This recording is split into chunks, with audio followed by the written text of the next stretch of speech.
Who is your daddy? I am your father. You fathers will understand. My father taught me many things. I got an idea. How about you all sit there quietly while I make dad noises? Episode 97 of Fathers of the Grind is here, and we are recording just in time, hopefully to get this out to you guys on time. We do try to post our episodes late every Sunday night, so you Monday morning commuters can have something to listen to and laugh at and be embarrassed at our opinions, all that kind of stuff, all the good stuff. So we're trying to record this and get it up in time. That's right, get it up in time. My name is Tim Nestor. I'm here with Derek Teague. Hey, how you doing? I wanted to beat you to the punch on that joke because I knew you were going to say something about get it up. As soon as I started to say it, I was like, this is not going to. That's why I started snicker, because I was like, I'm ready. Here he comes. I'm about ready to pounce it. That's what she said. Eli, why are you not in bed? This is why we recorded at this time, because I wanted to make sure the kids were laying down. And as you can see in the background, the most beautiful listener we have. Oh, there he is. Apparently doing salsa dancing. Has not actually. Okay. Shake and bake. Go to bed. All right. So he's not in bed. But yeah, so I was going to jump all over that joke, but you did. You cut me off. And That's right. We're setting ourselves up, which is really weird. Like, we're setting ourselves up for weird that's what she said moments. Yeah. What can you do? What's crazy is, right. And I know we've been, getting closer and closer, but I haven't really thought about it, is we're getting closer to episode 100. So yeah. Are we going to do our special, like in San Francisco or something like that, like Rainbow City, just to celebrate the live 100th? event? You know what happened? We set up the live event. We'd have like this, we reserve the venue. We'd have a table up there with our microphones ready to go. And it would just be you and me, and then Eli would be out in the audience going, "This is a boring show." He's doing the sprinkler right now. Yeah, see, it would just be him. We wouldn't have anybody show up. That's all right. And he would only come for the free food. Like, if we didn't have food there, he wouldn't even care. He would make a bunch of noise in the background and leave. Yeah. That's what happens. But if we just forget about that, we can just keep recording from the same house that we share. Yeah, just keep sure. it going this way. Yeah. San Francisco, that's where we've lived for the last 2 years. It's our home. Absolutely.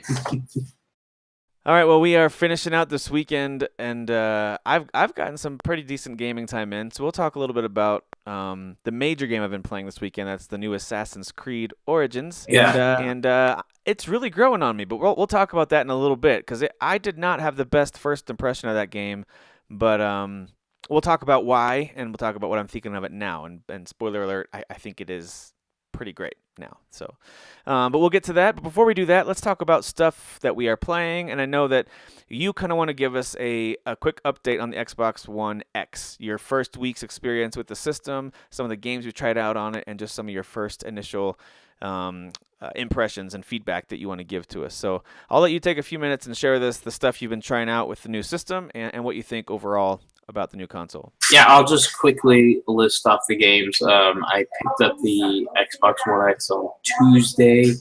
I had already downloaded pretty much everything onto my external drive, so it was real simple. It took me probably 5 minutes to download the initial update, set up my account, and then once the external drive was plugged in, I had all my games ready to go. I did download, obviously, some more that weren't Xbox One X enhanced games that are just my Xbox One games. I put those on my internal drive.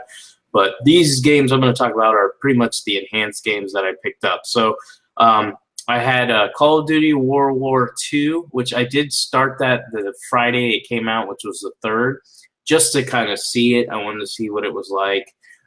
So I got to see it on the Xbox One S, and then I got to see it on the X. I also picked up Call of Duty Infinite Warfare, Fallout 3, which I have a lot to say about that. Fallout 3. Okay. Yeah. All right. Rocket League, which actually that's not enhanced. That's just what I'm playing. Final Fantasy 15, that is enhanced. Forza 7, Gears 4, Halo 5, Need for Speed Payback, and the big one, and I definitely want to talk about it tonight, is Star Wars Battlefront II.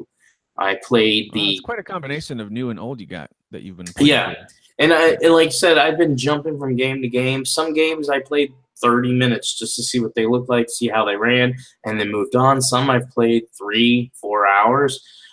So I'll give you a quick rundown. Again, most of the people that listen to our show, they're aware I have a PC. They know I'm a graphics whore. So I checked out Call of Duty. I'll go ahead and jump into the games that I played to kind of give you a comparison. Call of Duty World War II compared to the 1S, this is a pretty good jump. It maintains its 60 frames per second, of course. Call of Duty won't make a game unless it's 60 frames per second.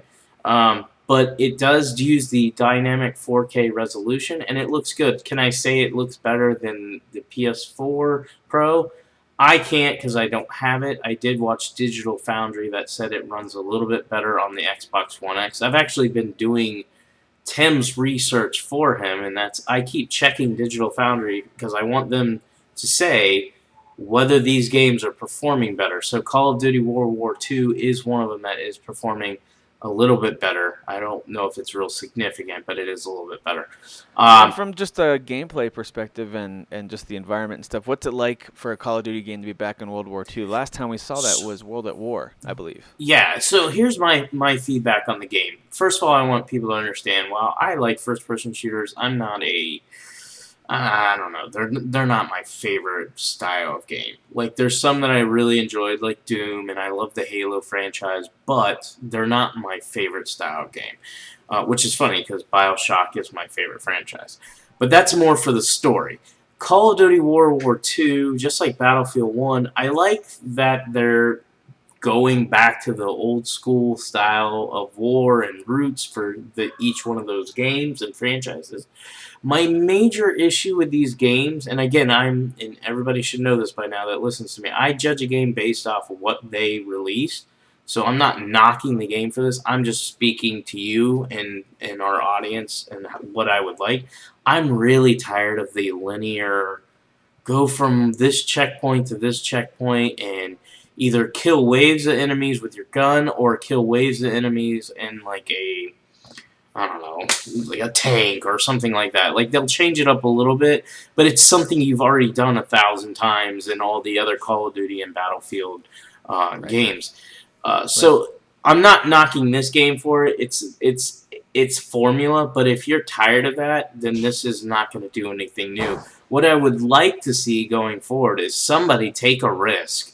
Battlefield probably should be the one to do it since they have, I would say, the least amount of risk, and it would probably appeal to more customers if they would do this.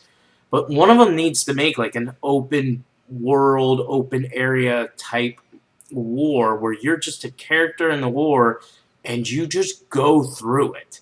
Like, it's not like these set pieces, like Uncharted set pieces that are linear and you have to go from place to place, and if you try to go outside of it, the game kills you. Excuse me. Yeah. I would really like that. I know it would be difficult, but I think there's somebody smart enough that can figure out a way to make it like an open area, but still kind of push you or funnel you into somewhere to move the story and things along. But overall, it's a good game. It looks good on the 1X. I am impressed with how it looks, how it runs. It's definitely a quality title. I'm not going to go into Call of Duty Infinite Warfare. It looks great. It looks like World War II, except it's a different game. Fallout 3. Here's what I'm really impressed with. Yeah, I'm curious why you jumped back to this. Let's hear about it. Well, I realized, I didn't know this when I bought the console, but they were enhancing old Xbox 360 games to 4K. And I didn't know this. So when I had, excuse me, I gotta kill something. It's just Eli. But Not a child? Oh, it is a child. Okay. Yeah, I just squished it. So, Fallout 3, Assassin's Creed, the original, and Gears of War 3, which I didn't list it, but I did kind of check that one out as well. They all, and there's probably more, but those are the three major ones that I downloaded that I owned already digitally that are Xbox One enhanced, and they are 4K, and trust me when I say this, you 100% can tell the difference. It's really crisp. It's really clean. They still look like 360 games, but they're real clean, crisp looking. They move smoothly. The frames per second is really nice. It's really well done. And I actually ended up playing Fallout 3 one night for like 3 hours. I got through the beginning area, which you're in a vault, for probably about an hour or so. And then I went to the first town. I think it's called Megatown. Megaton Town or something. I may have screwed. Nuke Town or something. Anyways, there's literally a bomb. It's built around a bomb. Well, I went in there and I killed everybody. So that's why I love Fallout. Because I went in there, and this is a funny thing. Do that. I went in there with the objective to like play a good guy. Like I was actually being nice in the vault, and I was like, "Oh, I'm gonna go in this town," because I played Fallout 3, by the way. For any listeners who don't know, I beat the game already. And I was like, "Oh, I'm gonna side with the first guy who meets with you and do what he asks, and that's the sheriff." Well, the problem is with these games, I get real greedy. Like, I'll meet a character that has something I want, or they have a room full of stuff that I want, and I know in these games, all I have to do is kill them. So if I kill them, I get it. And that's what I love about the Fallout games, the freedom to do whatever you want. So and I'm not exaggerating, literally killed everybody in the town. Even people that I agreed to do missions for, I just went back and shot them. Yeah. So only thing I have left to do is actually blow up the town, which is detonate the missile or the bomb, whatever it is. And Those poor little villagers, they're like, "Oh, did you need more details about the mission?" Oh my god! Mm-hmm. Yeah, it was pretty cool. Like, I accepted this one mission from this one girl, and she's all excited because she's writing some book, and she wanted me to help her with the book. And I was like, "Yeah, I can help you with that." And then I just shot her right in the face and killed her. So Fallout 3 sounds like this episode we need to have a little therapy session. Yeah. We need to dig into this. Fallout 3 is phenomenal. I would love to say that I'm going to play it and beat it again, but you and I both know there's just so much going on. But I got to tell you, it gave me an itch. Like, I was like, I want to beat Fallout 3. I want to play Fallout 4 again. Like, I just really enjoyed my experience that 3 hours that night. But it looks gorgeous. And let me just float this out there for just thinking through the fact that they enhanced it for this new console. I actually think that's a pretty smart play on the developer's part. A game that is essentially irrelevant now because it's been out for so long and it's got a sequel Microsoft did it. I don't think it's Bethesda. I'm not 100% either way, sure it's a great way to reinvigorate some interest in an old game, an old IP that someone could buy relatively cheap, but you're keeping people interested in your old games as opposed to just giving them access to the same version. It's a nice strategy, I think, to keep people I'm not in your, stating this as environment. a fact, but I'm pretty sure Microsoft is the one behind this. They're just utilizing the power of the One X. Kind of like if you buy Fallout 3 on your PC and you have a 4K screen and you have a powerful enough PC, it's just going to automatically put it in 4K. And so I think that's what they did here is they just unlocked some of these games. Maybe they got permission from Bethesda. Hey, is it okay if we take this game that's already on our digital library 360, it's already on our Xbox One, can we just make it 4K? Can we add some enhancements to it? Yeah, sure. The way Bethesda's been tweeting out, they're excited about this new system. So yeah. Either way, I know they're on board because they seem to be really excited about X. So it looks really good. Gears of War 3 looks really good too. I played about 30 minutes of that, and I probably would have played it more if I hadn't just beat it again last year. But I just wanted to check it out, see how it played, how it felt, how it looked. Ugh, I love it, man. Tell me about Final Fantasy 15. That's what I'm curious about. Yeah, so Final Fantasy 15, as everybody knows, again that listens and pays attention to me on Vodka, I platinum it on the PS4 Pro. So I did start it on the PS4 Pro. I didn't play it on the original PS4. So I had already experienced it in dynamic 4K resolution, which I believe, and JP will, I'm sure, correct me if I'm wrong, On the PS4 Pro, it was running at about 1800p. It might be less, but I think that's what they were basically advertising it. So it wasn't quite 4K. It was just up-res. It looked good on the PS4 Pro. I enjoyed it. I liked it. On the Xbox One X, it looks very similar. Like I don't think it's gonna have much more Ps. But the one thing that I did notice, and I want to make sure I'm very clear, because I know how people like to jump to conclusions. I'm not lying here. This is how it looks to me. The lighting looks better on my TV, which is the same TV I used on my PS4 Pro, on the Xbox One X. And just so people know, I booted up the PS4 Pro version a few days before I got the Xbox One X. So it's not like I'm going back to a year ago memory. I'm going back to a few days ago. So I think the lighting's better. And actually, after I had played it, I saw a video by the guy from, I think, the director of Final Fantasy. He was talking about what he was going back and doing for the Xbox One X. And he was saying that basically he was utilizing the power of the Xbox One X to bring better lighting. So I was like, yeah, I see it. It definitely which is impressive, because I still think that game was surprisingly good looking from start to finish. I mean, there were certain elements that we talked about in our review of it last year. You know, like some of the food and things like that looked a little flat in certain environments, and it was surprising that some of the textures didn't work out great. But for the most part, that game was really pretty, especially out in the open environments when you could see long distances and see all the creatures that were out and about and stuff like that. And the lighting, when that kicked in. There's that beach location where you run along the long docks to get to that restaurant. Mm-hmm. I remember that looking really good as well. So it already was a pretty good-looking game. And from what I've heard, both from you and from others, it looks even better. It looks good, and I'm really happy I got it. I bought a hard copy for $8. But I will say this, if I see it on sale in November, which I think it will be, digital, I'm going to buy it. And the reason why is it is advertised in Microsoft's store as Final Fantasy 15 Windows Edition. That means when the PC port comes out, you'll have access to it. I should have access to it. So I'm real excited about that. So I will definitely get that game digital. Some of the other ones, and I'll hit on them real quick because I've been talking a lot and I apologize. We got Forza 7. Wow.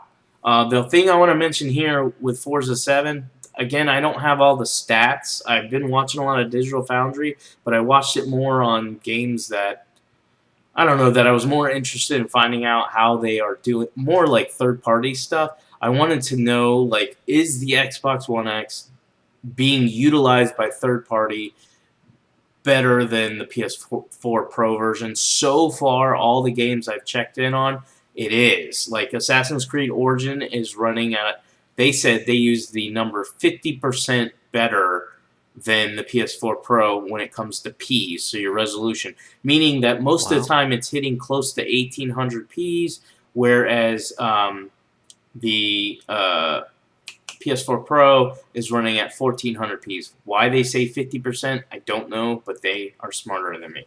But it's running about 400Ps higher, which is significant. Trust me, and you have a 4K TV, when you see this stuff, you'll see the differences. You notice, listeners, he said when. Yeah. He said when. When. He's fully expecting an X purchase from me. It better happen. So Forza 7 looks just as good as my PC. I know I upset somebody in Unlocked group. A PC elitist was very upset with me because I didn't give him all the details he demanded. But basically, I just came out, and Tim, I know, saw it because he, I tagged him in it, and then he started commenting. But a lot of the games that I have running on my PC that are on my Xbox One X that are first party, let me make sure I say this, owned by Microsoft, they look comparable to me. Meaning that for a $500 box that's 4K, and these games are native 4K, by the way. Forza 7, Halo 5, and Gears of War 4 are native 4K. They look comparable to my ultra setting PC versions of these games. Now, Halo 5 is not on my PC, but I'm talking Forza 7, Gears of War 4, And just even some of the other games I There's tried no out. way they're comparable. There's no way. That's what he kept There's saying. no way they're not they're comparable. And he started throwing out all these stats about how my PC They're not is even way better. close. They're not even close. That's what I'm saying. Sure, there's going to be some bushes that are left out, some lighting, shadows and stuff. But what I'm talking about is when you see the screen pop out without looking for details, and you just look at the colors, the lighting effects, the HDR, everything, I'm like, dang, Gears of War 4 looks really freaking good. Halo Well, and I 5. made fun of that, and that actually annoyed me from just the outside looking in. Anyway, and this is a separate topic, but the breakdown of the word comparable, you could make an argument that stuff on last gen and this gen is comparable in a number of different ways. So using the word comparable isn't you saying they're equivalent. No. Or they should value it the same. I was just so frustrated that he got. He was so the upset. only one. Everybody else understood what I was He saying. was so Nobody upset. He's like, on "This is there not was comparable." Nobody on there was like, Derek is saying that his $1,800 PC and my $500 Xbox One X are exactly the same. No, that's not what I said. I'm saying for $500, this box is creating images from these games. By the way, they don't run at the same frames per second I do, so I have advantages, clear advantages. They don't have all the details that I have, but for $500 compared to $1,800, it's comparable because the pricing, there's not much difference for that pricing. Here's what I think that is. That is someone who has invested a lot of time and money into their PC over the years, and they did not like the idea that if you were doing things correctly, that you would think that maybe those things could be on the same playing field, same level. Yeah, he just And assumed I was doing it all wrong. Exactly. The assumption was whatever you're doing with your PC, you've got it set up wrong, you've got your monitor connected the wrong way, here's all the things you have to do, I recommend this kind of wiring, and it's like, this doesn't make your experience with your awesome PC, I'm sure, any less, okay? Yeah. This guy's just saying whatever. It's a classic internet argument where you have someone who needs their time investment validated by shouting. And I don't feel that way. Like, I don't feel like, oh, I bought this PC, so I have to tell you guys it looks way better than everything else. I do in a joking way, but I do love my PC. It is my preferred platform, but right now I'm really enjoying my Xbox One X, and I don't feel like when I'm playing on it on certain games that I'm getting that drop-off. And when you consider that, yes, I can stream to my big screen TV, I do it, and I like the picture. I have no issues, by the way, with the picture because I have it hardwired. That was another thing he was questioning. It's all hardwire. There's no lag. There's no input, nothing. So it's all fine. My big issue with that is I don't like the controller that much for the NVIDIA Shield. I prefer my Xbox One, not X or S, but Xbox One controllers. Is that the Red Gears one? Is that what that one was? Yeah, this is my favorite. Not just because it looks beautiful, but it actually feels really good. I actually sold my Elite controller to get the Xbox One X because I wasn't fully utilizing the Elite controller, like the whole reason you would own it. And all like the extra buttons and paddles and all that stuff that you have. And so I was only losing $10 on the trade-in. I paid $80 for the controller, and I got $70 for it. So I was like, I'm just gonna do it because there's no reason. And the controller that came with my Xbox One X feels just like my Gears of War controller. It feels exactly like it. It has the grips. I don't know if you have this because you have like the older model Xbox, but if you buy any of the newer, nicer controllers that are like $60 or $70, they have like little ridges on the back. They're like grips, and it feels really good in your hands. Xbox One is definitely, the controllers are definitely becoming my favorite, whereas I previously liked the DualShock 4 more, but now that they're making all these adjustments to their controllers, I really like it. Nice. But anyways. Well, here let me interrupt you real quick because there's two games you're gonna talk about that I want to hear a little more about, and that's Need for Speed Payback and Star Wars Battlefront II. But before we talk about those, and by the way, we are going to spend some time talking Assassin's Creed Origins as well. But real quick, some of the smaller games that I've been playing because I want to ask you some questions about your other two big ones that you dove into. I've been playing some Halo Wars 2. Speaking of the Xbox One. Thanks again to Jesse White for letting me borrow that a couple months ago, actually, and I finally just now fired it up. It's a really cool game. It's a RTS on the console. to me, I think they did about as good of a job as you can to map RTS controls to a standard controller. Mm-hmm. I think it controls pretty well. They give you tons and tons of like hotkey options to quick select things and unit types, and you can assign them to these 4 main, units you want to switch between, and you can do even more than that too. So they do a good job with that. Really, where this game shines, though, I think, is in those cutscenes.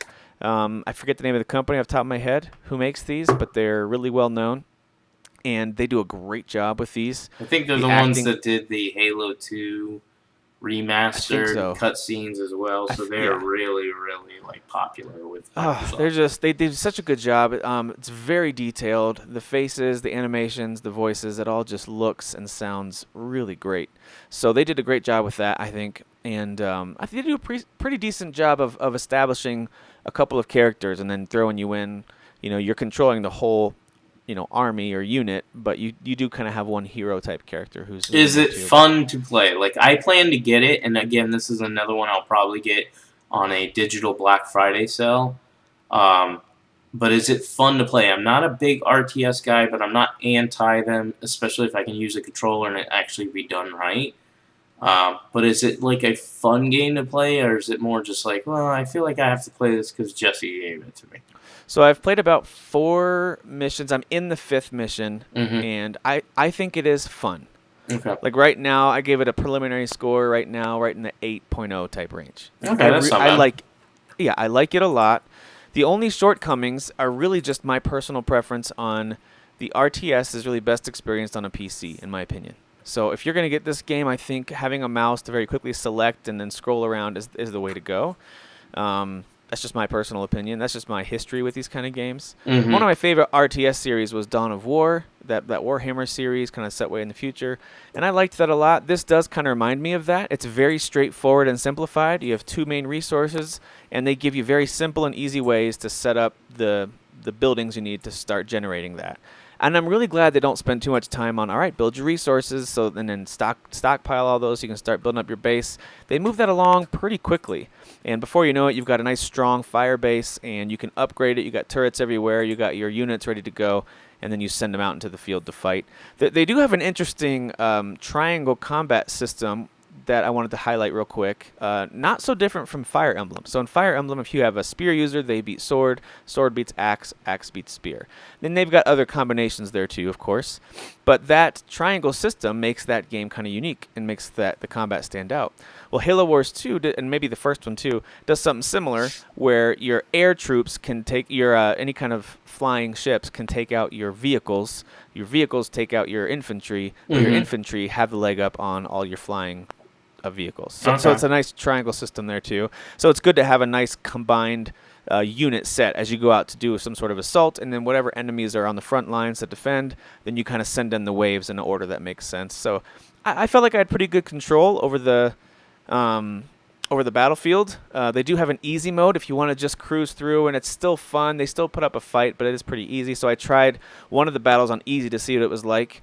Not as fun because it is easy, but it does move quicker. It does move a lot quicker. So if you're not this RTS pro, but you want to try it because you love Halo, set it on easy and go have fun. It's a pretty fun game, and I think you could get it for pretty cheap now, most of you guys listening.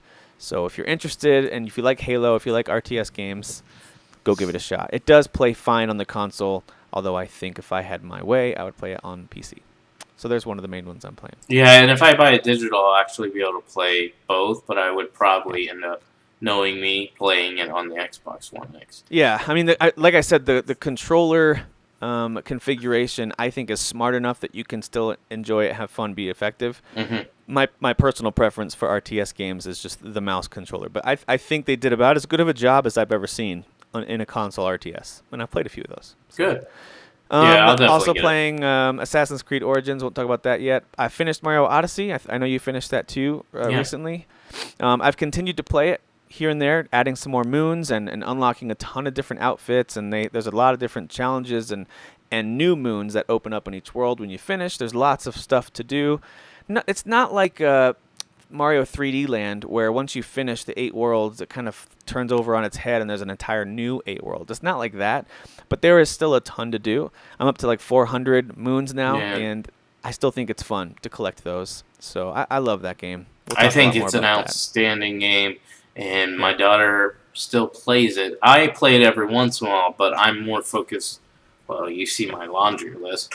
But yeah, she still plays it. Tonight, she was behind me. I got a cool little setup where I got my 4K gaming up there, and then right behind me I have my little 1080p monitor, and she's playing the Switch right behind me. So Yeah, I would make an argument that I think the final boss fight was fun, but the final sequence after that boss fight, where there's some more gameplay leading into the finale, I just thought that was I thought it was great. What are you talking about? I loved it. You didn't like it? Oh, I thought it was so great. I thought it was super charming, and had me smiling the whole time. I just thought it was really, really good. So, I finally played the final piece of the Shovel Knight Treasure Trove, Spectre of Torment. And if you are someone who kind of likes Shovel Knight, but you don't get all the love it gets, I understand that criticism. It's a little bit stiff. It's like, an old DuckTales game. It doesn't always play super smooth, even though I do think it's fun. This one is much faster. This one plays a lot more like Castlevania than Shovel Knight. So if you have any interest in it at all, I think Spectre of Torment is the best of the three. The weapons you use are a lot more Castlevania-ish. The powers you unlock are really cool. I like the way you level stuff up this time, much better than Plague Knight and a little better than Shovel Knight. And the story is actually quasi-serious. I mean, there's still some tongue-in-cheek comedy, but pretty decent. I think it's the best of the three Shovel Knight experiences that are out there.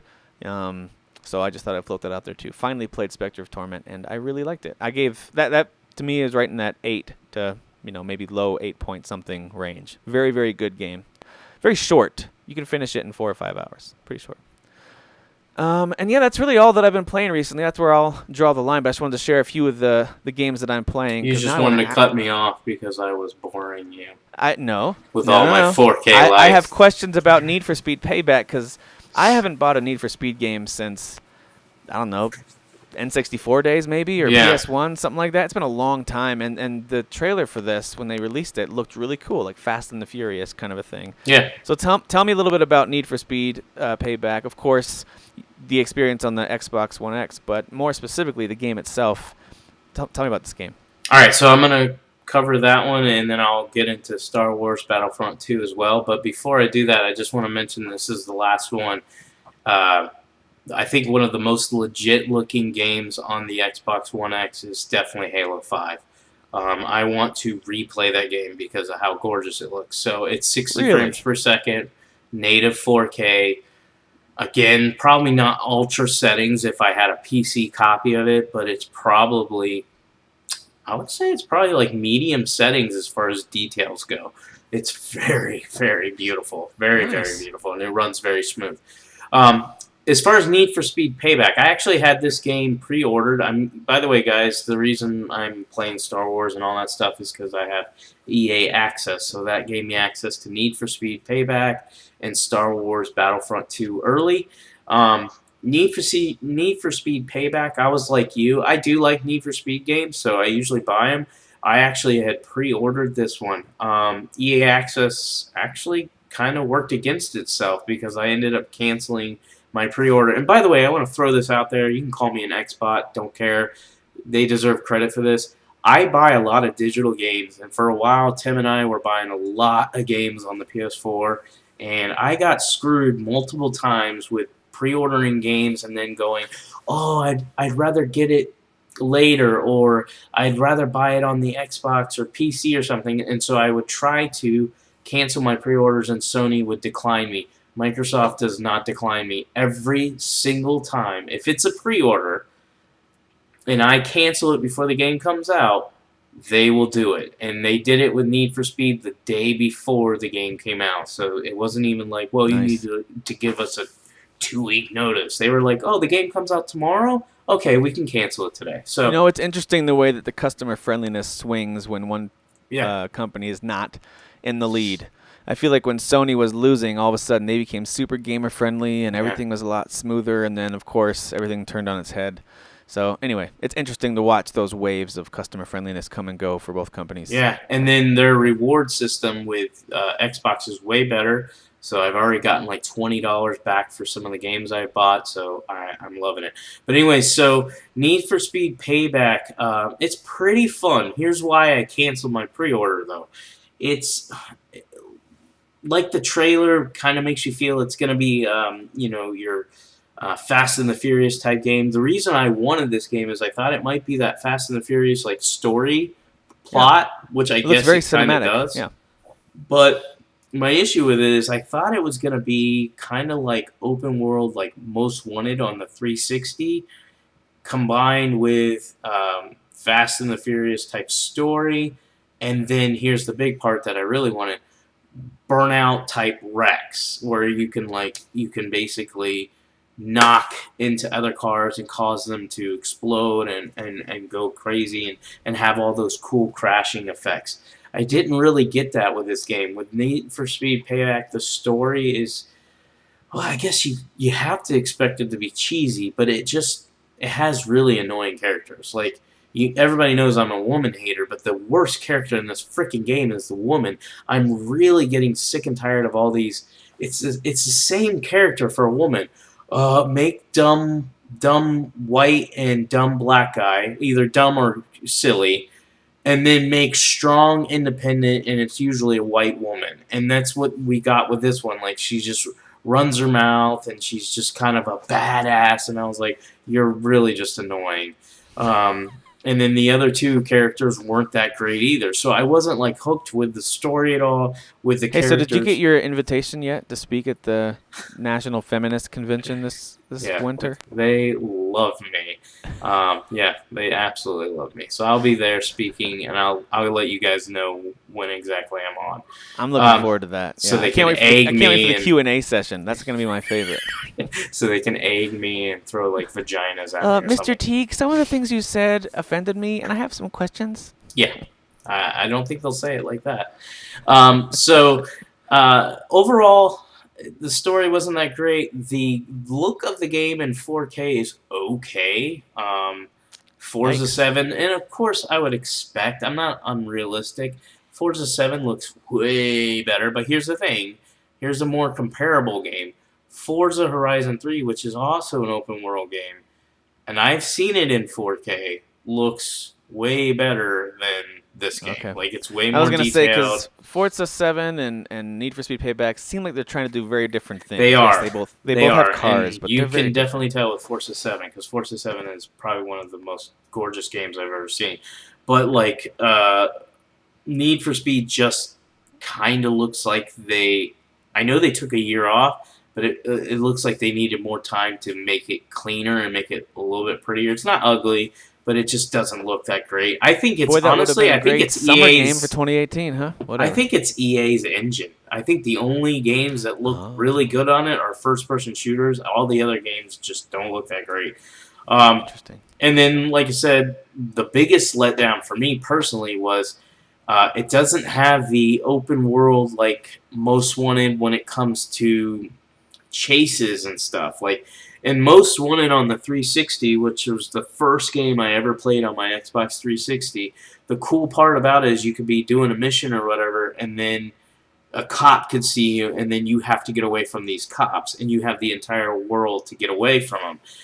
That's not the case here. This is all scripted, and it's dumb because they're basically saying you have to get from point A to point Z to get away from the cops, and you have to follow this linear path, and I'm like, what? What racing game does that? And this is an open world racing game. Why would you confine that? So I didn't get that. I wonder if that was a conscious choice by them, though, saying, hey, we want this to be a tailored cinematic experience. Yes, and that's what I think they're trying to do. I think they're trying to script everything. But you already heard what I thought about Call of Duty. Like, well, I'll get my enjoyment out of it. And no, anybody that's listening, or if you're a new listener, I'm not saying I'm anti-linear story experiences.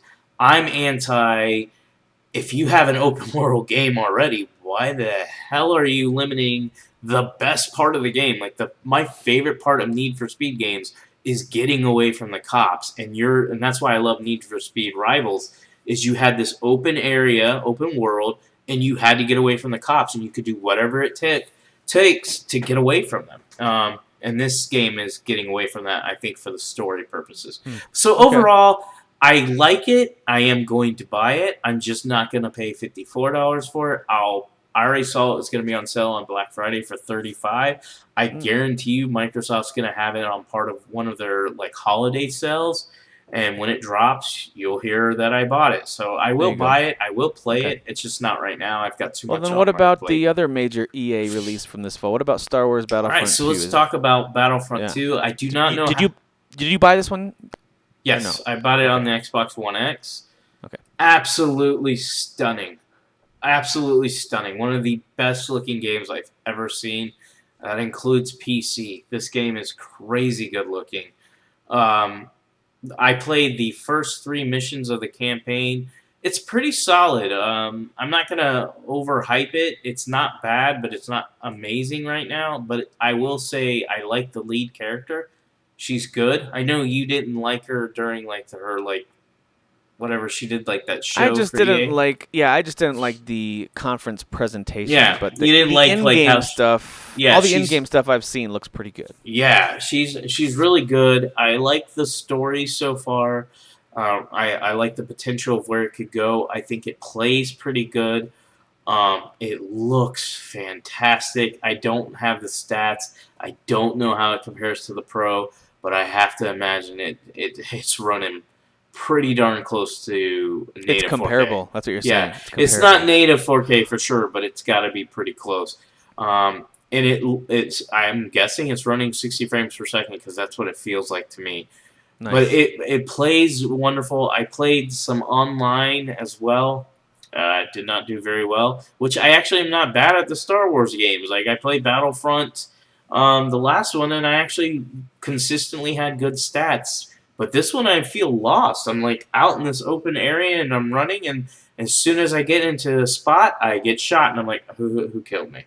So I've only played in basically the all-out war mode so far, and that's where you're up to, I think, 40 players. So it's crazy. It really does feel like war. There's nowhere you can hide. There's people everywhere. But the fact that this game runs as smooth as it does, looks as beautiful as it does, it really... my biggest takeaway, and I'll end it on this so we can get into AC Origins and stop talking about consoles and all that stuff, is I feel like with the Xbox One X, as somebody who owns a high-end PC, I feel like I'm playing on a mid-range PC, but I'm getting the convenience of a console. And my PC is not that inconvenient in my opinion. Like it boots up extremely fast. I have it set up where I don't have to log in, so it just boots up, and then I can get to my games through a folder, and I'm ready to go. But there are still inconveniences. Like I have it set up at my desk because whenever I move it over into the living room, it's inconvenient to record our show. It's inconvenient as far as my wife will walk in the room and just be like, I hate your games. They're everywhere. But so she doesn't like my PC over there. But so it's inconvenient on that part. And then even like I said earlier with the streaming, not the biggest fan of the controller that I have. Now, yes, you can hook up an Xbox controller to the streaming device, but here's what's stupid about it. You have to hook it up every single time. And I'm not talking about plug and play. I'm talking it has to find it through Bluetooth, and then you have to set it up, and then it'll let you play it. As soon as you turn it off, guess what you have to do? Redo it again. I'm like, nope, I'm not doing that. That's annoying. It's not even comparable, bro. Not even comparable. It's not even comparable.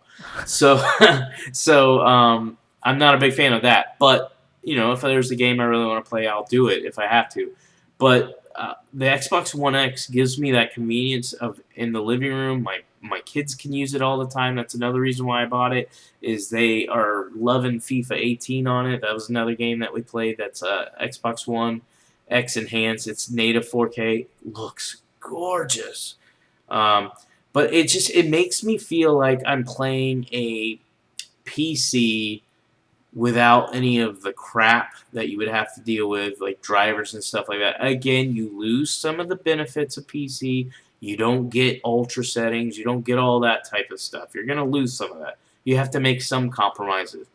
But in the world of consoles, when they say this is the most powerful console, I feel it. I feel like it really is the most powerful console, not just by numbers. Like, they're actually backing it up and going, look what we've done with our games. This is Microsoft. And look at this huge list of third party. And like I told you, I was doing the research not only for you, but for myself. I wanted to make sure I was making a good investment here. They really seem like they are investing in getting as many third parties to buy into this and make the games a little bit better than the Pro. Like I said, not significant. Like, if somebody owns a PS4 Pro and doesn't own this, I'm not going to sit here and say that they're missing out on true 4K. They're not. But they are missing out on maybe 300 or 400p's, which, yes, that does make a difference. So they just want to have an actual piece of data to point to and say it's technically better. Yeah, and I do like that, and I do like that Digital Foundry will also tell you, hey, this system is running it higher, but it's also running it higher more consistently. And that was one of the things they kept saying about games. They were like Assassin's Creed Origins is the one I can use the example. They were saying it's running at about 400 or 500p's consistently higher, and it's not dipping in the frames per second as much as the PS4 Pro. So I was like, awesome. That means they're using the power. Nice. So I like that. So great console. So far, I'm very impressed. The games look good. The console feels good. The controller it comes with is awesome. Freaking love it. So I'm very, very happy with my purchase. I do not regret it at all. Nice. Very good. And they've been very clear. There's actually a really interesting interview on IGN's podcast, The Unlocked episode from, I want to say 2 weeks ago. And it was with, I think it was Albert. Is that his Albert. name? I know his first name. I don't know his last name, but he's really cool. He's like been on Pinello a few shows. Yeah, like Pinello, yeah. He So was on he's the Kinda Funny, too, and stuff like that. So he's the marketing director over at Xbox, and he had some really cool, insightful things to talk about in terms of, when they started this conversation, how did it affect them when Sony announced the PS4 Pro, and when did they decide that 4K was the thing they were going to really hang their hat on, and very interesting stuff. And then, of course, just more concrete plans for how they'll roll things out, and it's just nice to put a human voice behind all the stuff that a big company like Microsoft is doing. And I thought that was a good interview and very interesting. So go check that out if you haven't yet. Yeah. And speaking of games that take advantage of this console, there's one right now that is out that's pretty popular, that's winning people back to this franchise of games that took 2 years off, and that is Assassin's Creed Origins. Yeah. It is set in Egypt. It is one of the prettiest. It's easily the prettiest game in the franchise, and honestly, in some ways, and we'll talk about this in a little bit, in some ways it's one of the prettiest games of the year, but it does have some shortcomings, and we'll talk about that. But let's jump right in and talk about these are our spoiler-free impressions of Assassin's Creed. Yeah, we're not going to spoil the game for you. And No, since there I've are talked some, a lot, I'm going to let you jump in and talk Assassin's Creed first. Well, I was going to ask you first, how far are you into this thing? I don't know that we have much we can spoil anyway, but it depends on how far into it you are. I think I checked today, and I'm at 18 hours in, level 25. Oh, okay. We're almost at the same spot then. I just hit level 21, right about 16 hours or so in. Yeah. And so, yeah, we've played about the same amount then. So this game kicks right off. You are in Egypt. The storyline is a little confusing at first, but now I'm appreciating what they did. They don't show you everything that happened right out of the gate. It's very interesting. It's not quite as on the nose as previous Assassin's Creed stories have been. It's a lot more intriguing. I'm still trying to figure out exactly who did what and why, but that's not really the strength of this game, even though it is pretty solid. The strength of this game is that you get out into this giant, open, very lush, surprisingly lush, desert world in Egypt, and you've got these giant sand dunes, but you also have these incredible-looking, kind of forest oasis areas and these really cool villages and cities, and yes, for the most part, everything has a tan and gold look to it. Mm-hmm. That's kind of the coloring that you'll see everywhere you go. But that's what it looks like over there. So that doesn't really bother me because I think they the world is so detailed and so massive. I mean, I'm talking Witcher 3 size world. It's so big.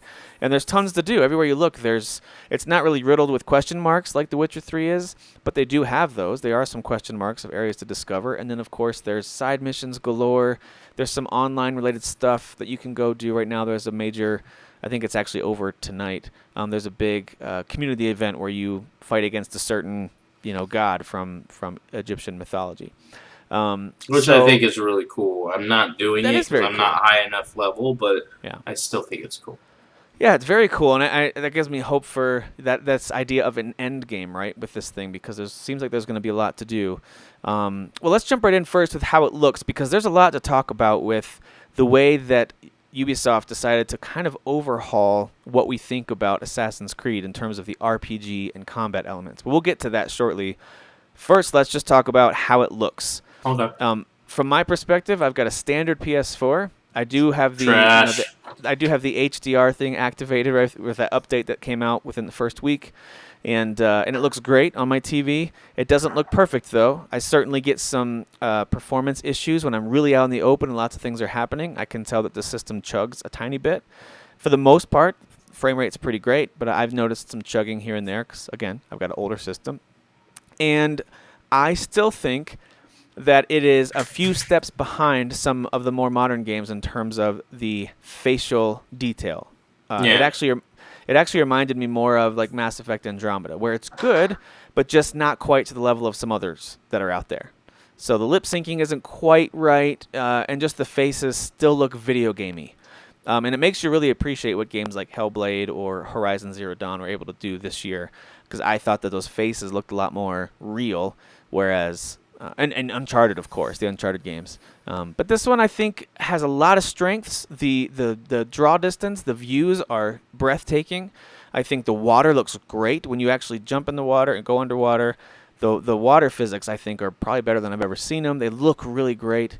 The combat and just kind of the way the blood splatter and stuff, it's not over the top. It's not like God of War, but I feel like I'm really watching a real battle. So a lot of those touches feel very realistic. The armor looks great.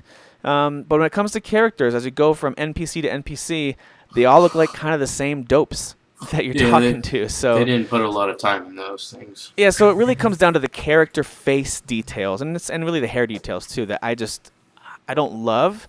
But overall, I'm going to say this game looks really good, and it'll be in the conversation for me when I think about best looking games of the year. It's definitely up there. So I think it's pretty.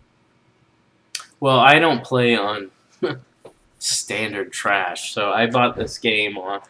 You're not playing it on your CRT TV with your old NES? Huh. No. I actually just downloaded it on my SNES Classic, so I've been playing with the SNES Classic controller. I hear that hits 6 frames per second. So 6 frames is killing it. Yeah. It actually runs at about 1 frame per second because it plays 1 frame and then just freezes. But yeah, I actually ended up buying this game on PC. I originally had bought it on the Xbox One, but decided I do not want to wait, so I canceled that pre-order. See, do it all the time, and I ended up buying it for PC. Game looks amazing. I've played it on both my 4K HDR TV, and I also have my 4K monitor, which is where I'm playing it mostly now, just for convenience. Looks great. Lighting's really good, whether you're on HDR or not, which is pretty cool. It makes me feel like I'm not missing out on the HDR side because of how well they did the lighting in the game. It is gorgeous, but I think you pretty much covered it perfectly, and that is where they want the game to look gorgeous, it looks gorgeous. But where they didn't put a lot of time and effort on certain characters and NPCs and stuff like that, you can definitely tell. It's like, oh, you didn't care about this guy at all. And some of the other stuff, the world looks pretty amazing. It's one of my favorite worlds to explore. It looks really amazing. And keep in mind, too, I just want to throw this out there. I don't think this is an area... This isn't really an environment we get to explore in a lot of different games. Yeah. A lot of games have either their own created area, or maybe something in the Old West, or maybe in Eastern Europe. But I just feel like this setting is somewhat unique for this style of game, and so I think that in and of itself is kind of makes us look around with our eyes open real wide. I think the closest thing to it, as far as open world games, as far as just looks, I know it's set in a totally different area, but like Mad Max was basically a desert game.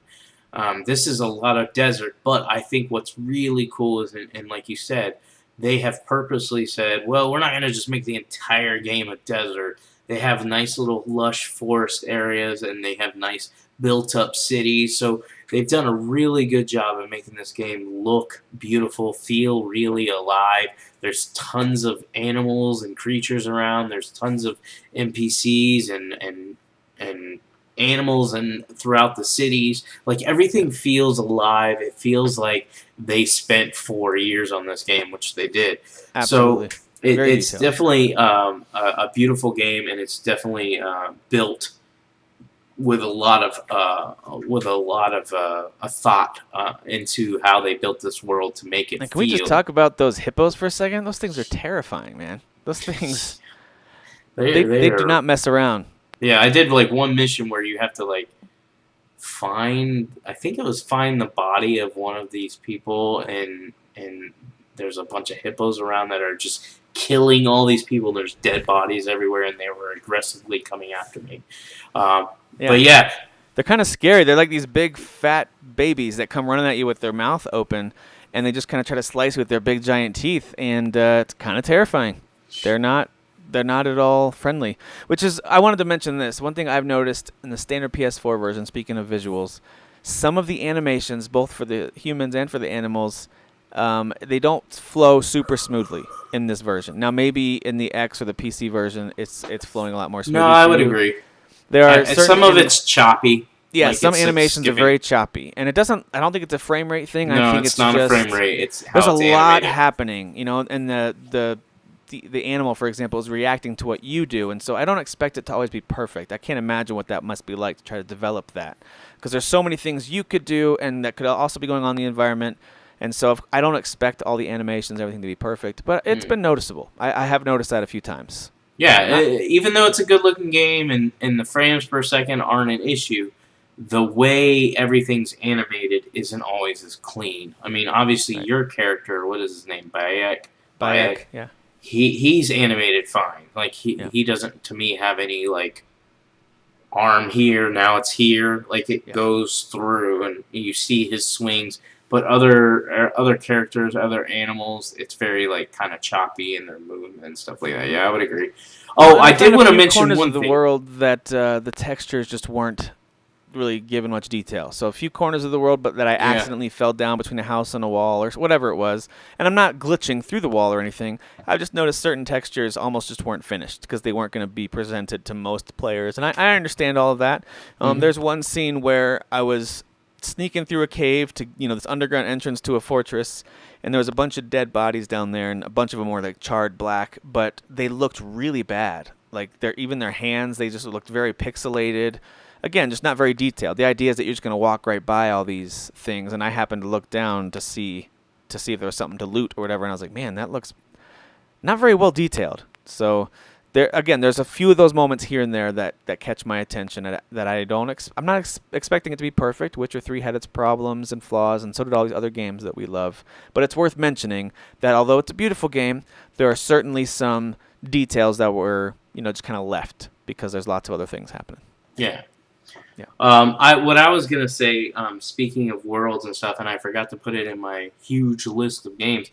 I've actually played probably about 4, maybe 5 hours of a Horizon Zero Dawn. What's it called? Frozen Wilds. The Frozen Wilds, yeah. Yeah. Speaking of worlds, I still think that's the coolest looking world, and it does feel alive. But it also, compared to like, I don't know how to say it, but like Assassin's Creed and The Witcher and stuff like that, they feel more real to me than and not just because of the robotic dinosaurs. I'm just saying like the worlds that you're exploring, they feel like more alive. There's more people, there's more things going on, more things to explore and unlock and stuff like that. than there is with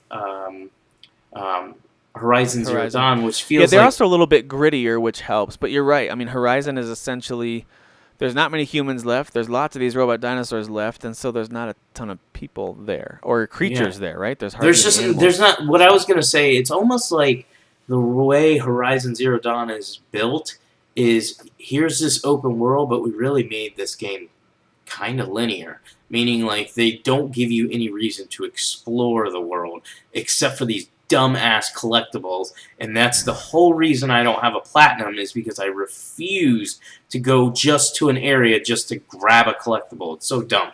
But yeah, it doesn't feel like alive, whereas I've gone out like crazy far out in the desert and you'll run into this area with humans there and places to a bandit camp to where loot. there's a bunch of there's hyenas that start attacking you. Or, and again, I know that's in like there are bandit camps and stuff like that in Horizon Zero Dawn, but there's something just about it. It feels like the world was just made for you to look at more than it is a world made to interact with. But by the way, Frozen Wilds is fun. If you like Horizon Zero Dawn, it's great.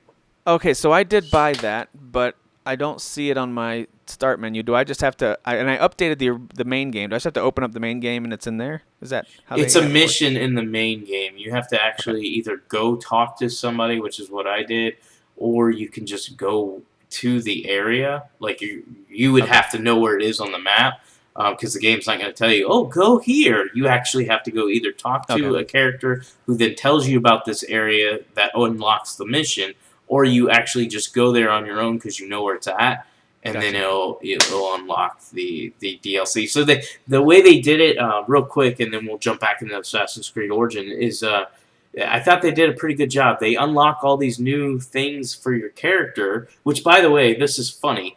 I started the game, but because I had played the original campaign so much, and it locks you at level 50, but I had unlocked, like, probably 20 levels above that, and it would keep saying, you leveled up, you earned an attribute point, but I had nowhere to spend it because I had already bought everything.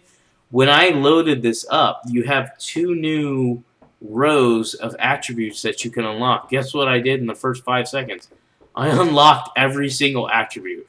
I don't even have to unlock any of them because I already had enough accumulated points to buy everything that game unlocks for you. So it's pretty cool because I guess the new stuff they added in doesn't just work in the DLC. Once you're done with the DLC, if you want to do a New Game Plus, all that stuff's there. So all the modifications they made to the weapons, the armor, all that stuff can be continued on in the regular campaign, which I think if that's true, and I'm guessing here, well done. I love that. So if I want to play this game a third time, I get to keep all the little cool things that I unlocked in the DLC to play in my third trip down Horizon Zero Dawn. So great game. Definitely worth it. I don't know if I really care about the story, but you guys. I do. I like that story a lot. I know it's not the best like story ever, but the original I like game story. I'm saying for the DLC. Oh, for Frozen Wilds. Right now, I don't know if I really care about it, and I'm about 4 or 5 hours in. But we'll see. Back to me, Origins. that's going to be one. That's one I do want to fire up, but I do want to. I don't feel the pressure like I do for some other games to really get to it before Game of the Year. So that one, I'm just gonna wait till there's a nice window of time to play it, and then I'll dive in. I think it's something you should at least check out. I mean, obviously finish Origins first, which I would not be surprised if I finish the DLC before I finish Origins, because I actually was about 12 or 13 hours into Origins the first 2 days it was out. And I've only put about 5 hours in it the last 2 weeks, and that's listen to your game list, man. I mean, I've just other than locking yourself in a room and not talking to your family, it's crazy to try to try to do that.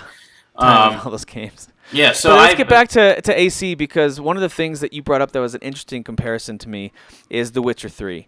And this is the first time I've thought this about an Assassin's Creed game. And it's when it comes to the combat and some of the RPG elements. I never really thought these games compared to The Witcher 3. Not like they aren't as good. Really. I'm not saying that. I mean, my personal preference is I love The Witcher 3. But I've never thought to compare them in their combat styles and the way you do some boss fights and in the way that you level things up and things like that.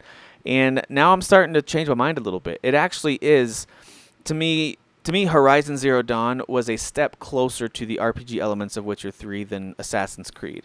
But now Assassin's Creed has taken 2 steps beyond that. And it's pretty close when it comes to certain elements of this game.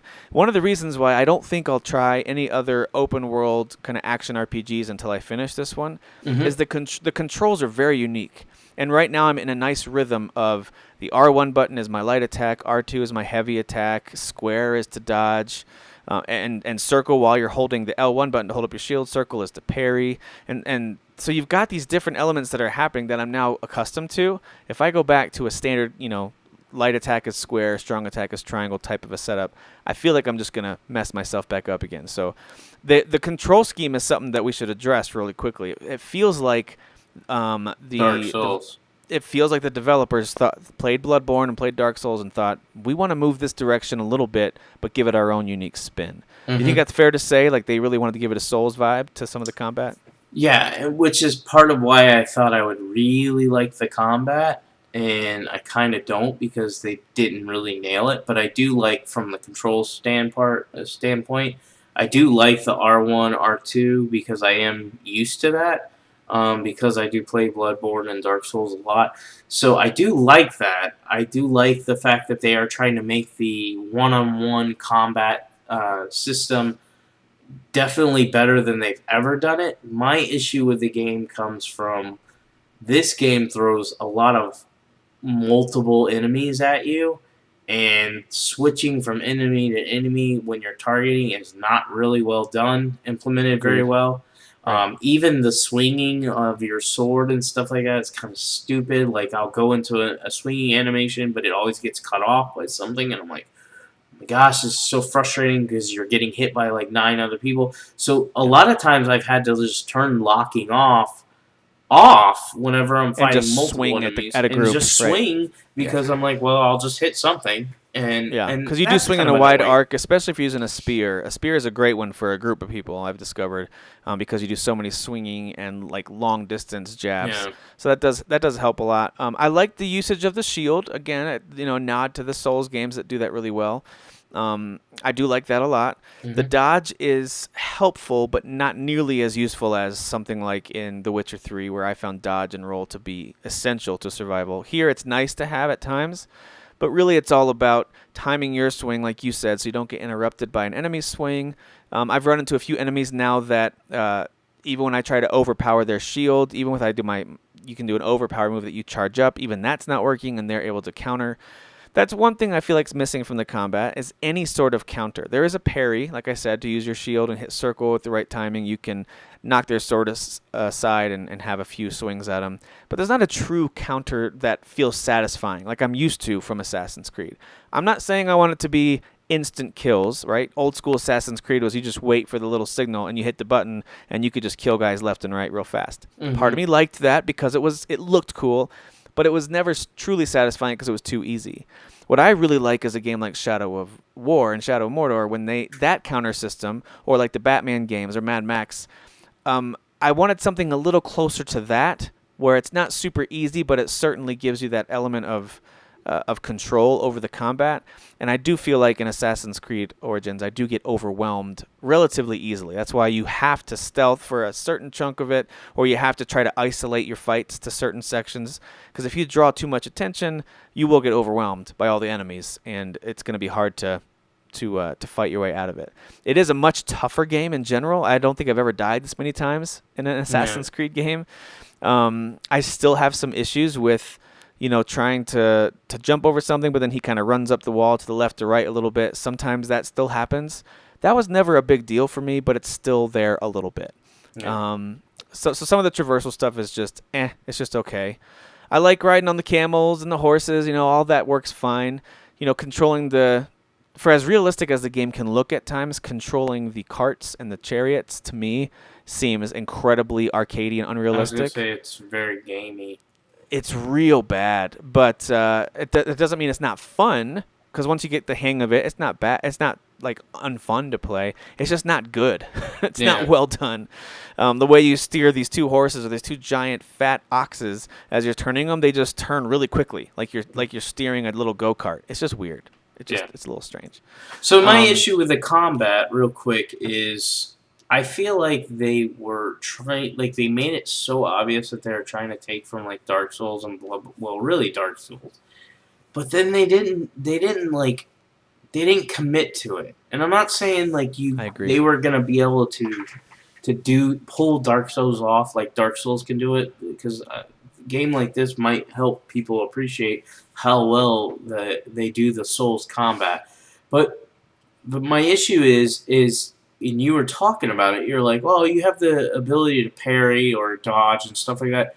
But honestly, you really don't even need to do that. Like, even when I parry, my sword swing, and I use like this, it's not like really heavy sword, but it's a one-handed sword. He takes forever to swing it, so it's like, oh, okay, I got one strike through. When I could have just not bothered parrying at all and just freaking just started swinging, and you wouldn't have blocked me anyways. Like, so they don't give me any reason to defend. And then the only ones that you would have to actually, okay, go, all right, I need a little bit of strategy, is anybody with a big shield. Because you can't just shoot an arrow at them, and you have to either get behind them or you have to knock their shield back. Yeah, use the shield break attack. Yeah. Well, one of the upgrades you can get, and they do have a little skill tree as you unlock ability points, and honestly, these have been some of the least exciting skills to unlock. Some of them are helpful, but as I'm looking through my options, they're just not as exciting as some other games I've played, where they have really cool skills when you unlock it, and it's like, this just changed the way I'm going to fight. So, but then again, that's not always a bad thing, right? They've got their basic combat system, and they want to give you some little advantages with every level up. That's totally fine.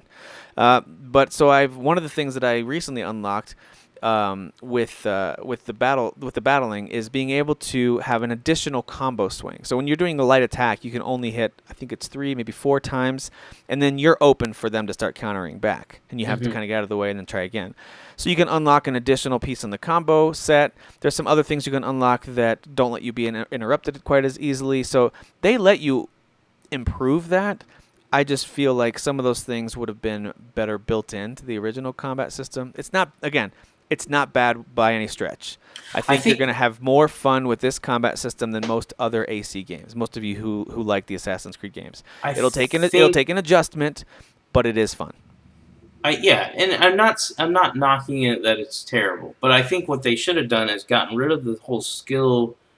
Well, okay, you could have kept the skill tree set for other stuff, but for the combat side of it, instead of relying so much or heavily on RPG and unlocking that, they could have just done it like the Souls and be like, okay, what do you want to increase? Your endurance? Okay, cool. Do this. Do you want to increase your power? Okay, then you can increase your power for your light attack or your sword. Right. Oh, you want to increase your heavy attack, blah, blah, blah. You could do stuff like that, and that would have progressed your character, so you have the RPG side, but it wouldn't impact the combat at all, and they could have gone full-on Souls in a way with this game, and they should have. Yeah. They should have gone, you know what? We're going to give you all the equipment. I'm not talking make it as hard as Souls, but like make it where each battle actually matters. That was what I was trying to get at. The one-on-ones they're pointless. They're arcadey. I could just swing my sword. There's no thought process. Or if I don't feel like swinging my sword, I just whip out my legendary bow and just rip them to shreds. Yeah. So a lot of the interactions or the face-offs really are meaningless so far. And since there isn't many, and I'm pretty far into the game, there hasn't been many boss fights because the targets that and I'm not going to spoil this, but the targets that you kill, you can assassinate without fighting them. So I did just hit one. I did just hit one boss fight. I think there's been a couple. You're right. Yeah. There's not very many. I did hit one, in a sandstorm, and that one was interesting. But again, once you figure it out, it was like, oh, okay. I found that one to be frustrating until I figured it out. I was like, this isn't fun. This is stupid. Like, what's going on? It was frustrating. But I do like that they're saying, hey, listen, if someone's shooting arrows at you, they're probably pretty good, and they are. The NPCs don't miss a lot with their arrows. You have to get that shield up. That's the only way to survive. But anyway, I have found the combat to be fun and certain battles to be a lot of fun, and other times it's a little frustrating, again, like when you get overwhelmed, things like that. So overall, I like it. I did not like it at first. This is what I was hinting at earlier in this episode as we started talking. I did not like it. I actually was like, do I want to actually play this game? Because I don't like what they've done with combat.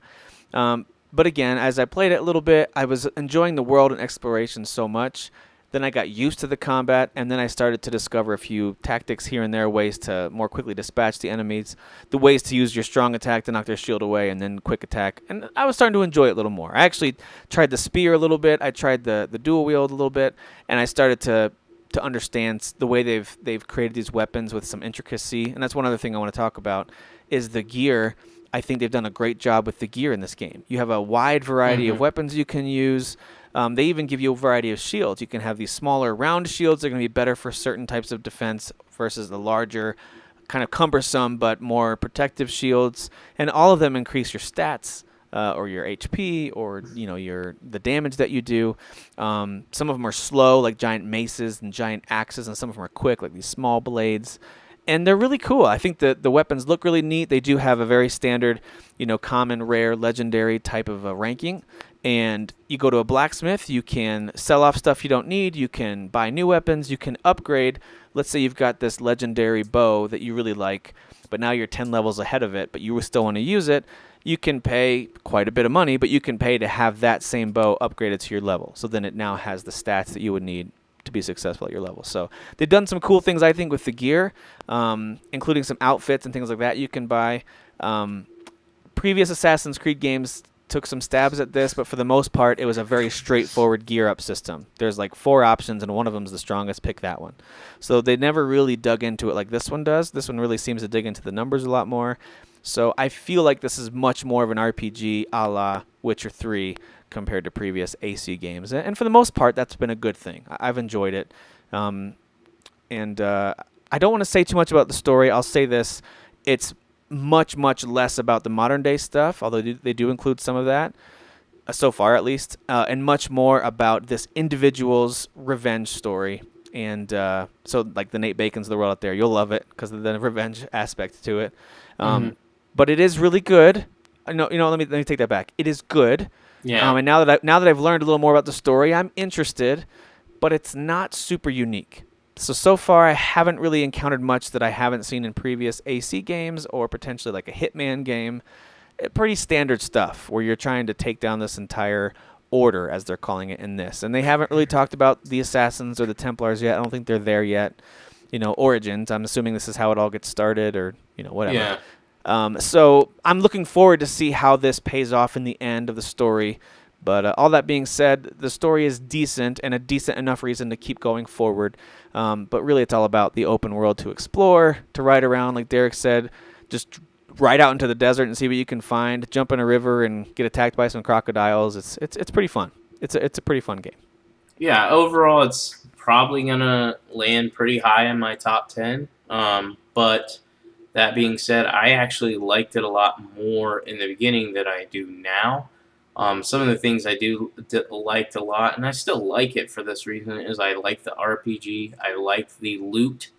Although tons of loot. Yeah. I do wish it was more like Destiny 2, and that's if you can upgrade a weapon. Like, for instance, I bought the digital deluxe version or whatever, right? And it comes with an outfit and some weapons, and they're all legendary.